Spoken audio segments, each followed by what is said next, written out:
Morning, welcome to your Fast Track to 7 a.m. here on the Valley today. Thank you for joining us. I'm Ashlyn Hill. And I'm Alex Larson. New for you this morning, fire crews in Moorhead responding to a fire at Menards early this morning. Crews called to the 3000 Avenue at 27th Avenue South in Moorhead just before 5 a.m. According to an employee, the fire may have began in the electrical section, but it was contained by the sprinkler system. You can see in this video the smoke-filled building, but according to those on scene, there is no active fire.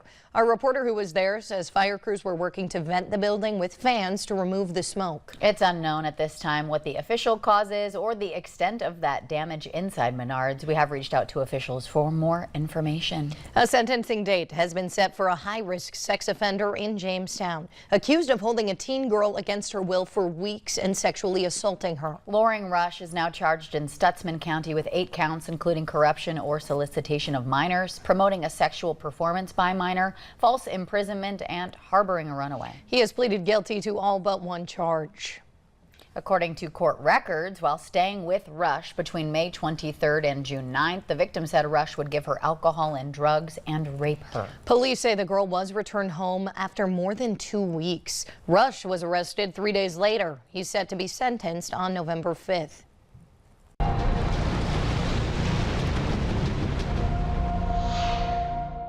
Tracking Milton this morning, more than 24 Florida counties are under a hurricane warning as Milton barrels toward the state's Gulf Coast. Millions of residents have been ordered to evacuate, many leaving behind streets lined with belongings destroyed by the last hurricane less than 2 weeks ago. Yeah, that trash can now become dangerous projectiles when Milton makes landfall as early as tonight. Turning our attention to our local forecast now, we're looking ahead to another warm day here in the valley. Yeah, for the details locally and nationally, we're sending things right on over to meteorologist Lisa Green. Good morning.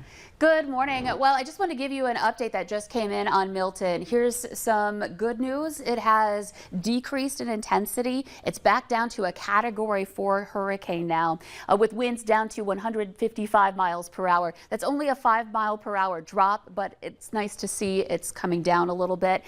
Gusts to 195 miles per hour, moving to the northeast at 16. We expected it to drop down to a Category 4 storm at some point today.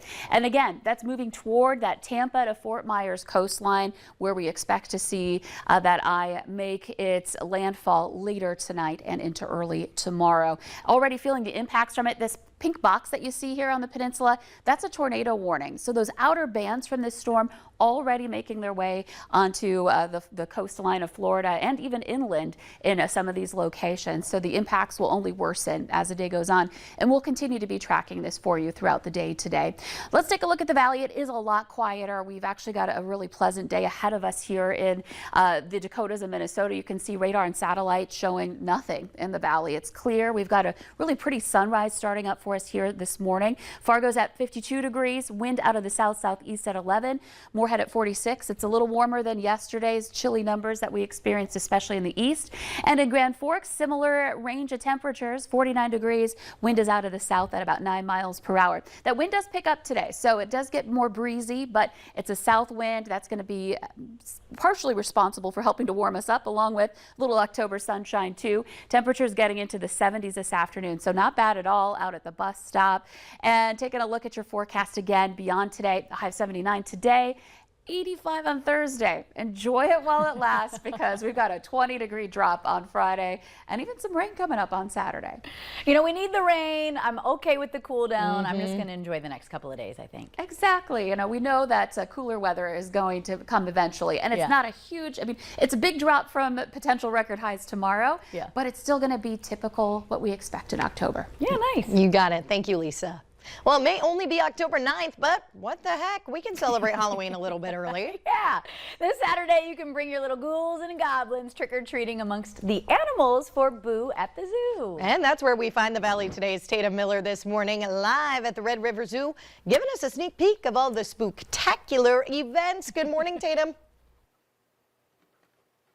Good morning, ladies. That's right. We're here at the zoo right now. We've got some creepy crawly friends we're about to introduce you to. But I'm also here with Sally Mulvena, our president and CEO of the zoo. Good morning. Good morning. What a beautiful day. Yes, it is. Now, I know we have our first booth at the zoo this Saturday. Yes. But before we get into that, I need to touch on what's in your hand right now. So are you giving me a trick or a treat? That really depends on how you respond.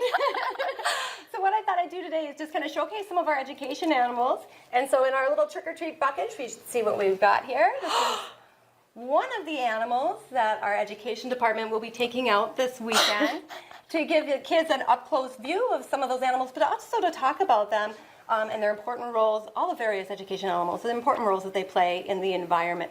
Everybody from snakes and lizards and spiders to these little, I should say little, but they're actually one of the world's largest cockroach species. This is the Madagascar hissing cockroach. A hissing cockroach. Okay, I can't think of anything more spooky, but Ashlyn, Alex, I'm about to touch this thing, so this needs to be documented.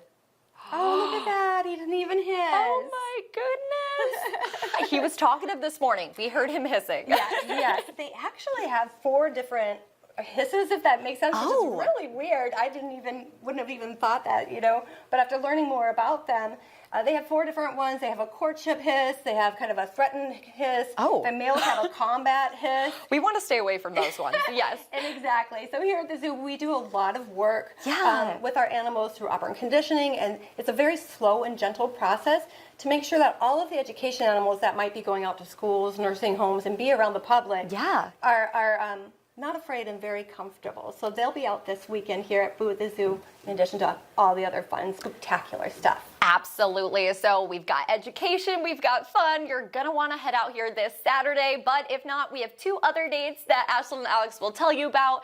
For now, we're going to put him away. I'm Dana Miller for Valley News Live. Back to you at the studio.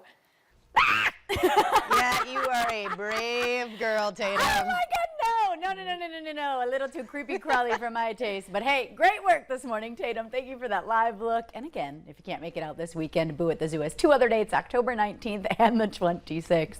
Wow, that was a lot of fun, actually. Ooh, yeah, I wouldn't have been able to do that one. Got the blood pump.